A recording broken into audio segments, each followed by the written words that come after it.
Pre-con meeting, how to prepare the meeting. In this video, I'm going to talk to you about how to prepare the pre-construction meeting, or what some people call the pre-install or the preparatory meeting.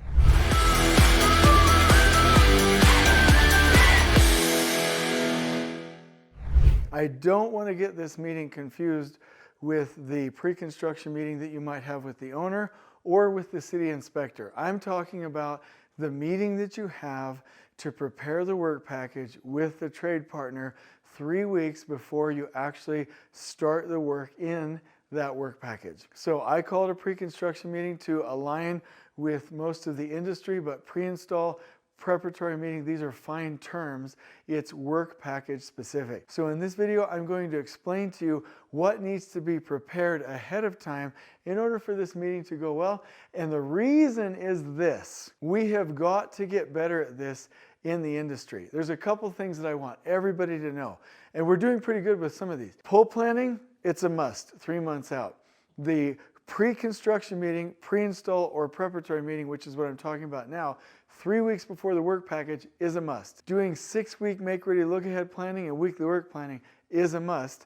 And number 4, aligning your supply chains to the overall production plan with a procurement buffer, and in some cases a feeding buffer, is crucial.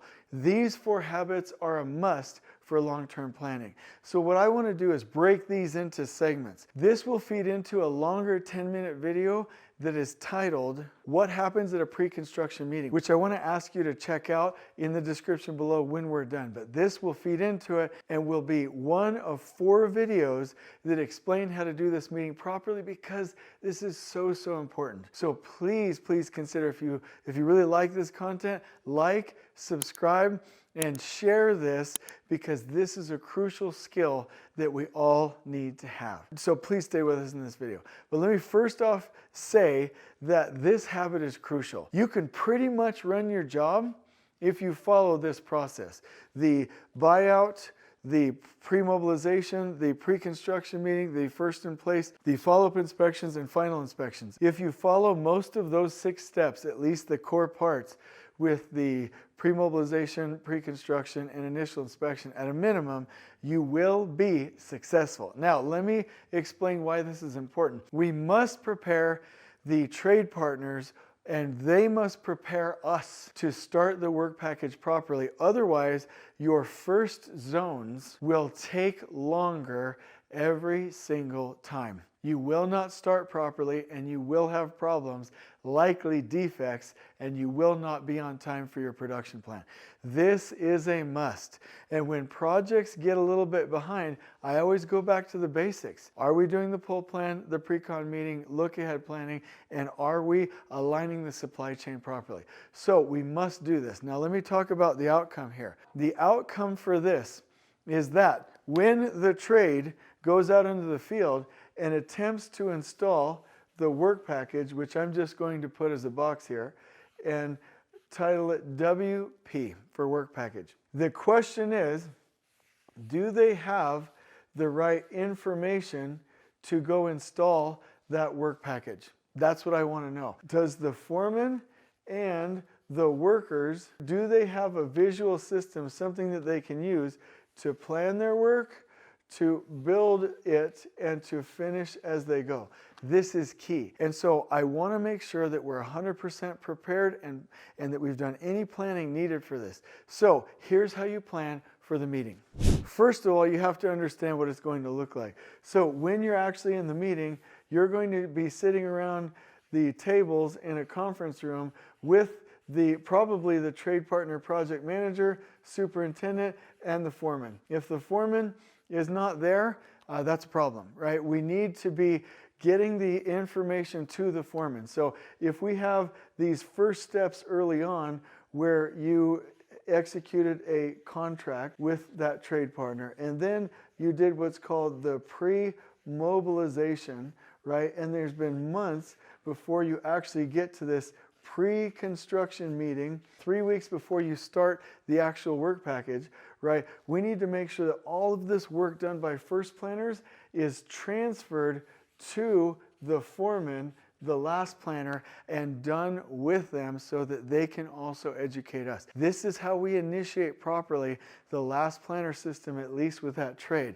And then 3 weeks from that time, then we go in and we start the work, and at a certain point determined in the meeting, we will do again your first in place to make sure that we're on track. So this is the key part.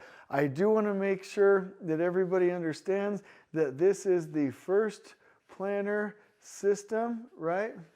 And we trademark this stuff because we want to protect its authenticity. We're not putting it behind a paywall. And the initiation of this meeting is the start of the last planner system, okay? And that's when the foremen really take control. But there's some planning that has to be done ahead of time. In this meeting, there's a couple of key parts. Number one is where expectations are made clear. Number two, we go through the planning for the work package. And number three, we identify our work package installation instructions, okay? In order for all of this to happen, there's some key things that we need to do in this space to properly prepare. Let me first off say that if the foreman and the superintendent are not in this meeting at the right time 3 weeks beforehand, and if they haven't read the plans and specs, then you can cancel the meeting, schedule it for the following week, and then at least have 2 weeks before you actually start the work. That's why I always say 3 weeks before the work package starts. But here's what I want you to know.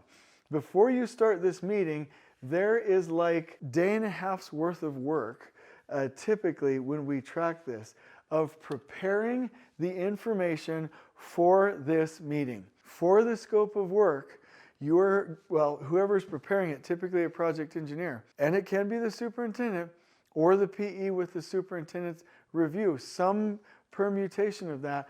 The person preparing has got to gather the contract documents and make sure that they're available, highlight any key details that need to be reviewed, go through the specs and highlight anything that's pertinent, and verify that all information, the submittals, any RFIs that needed to be answered, installation instructions from the actual manufacturer or vendor, or any codes that need to be actually pulled off city websites, anything that's needed is collected. So if on this agenda it's like go through the owner's top 10, well, do we have it? Go through any internal company checklists. Do we have them?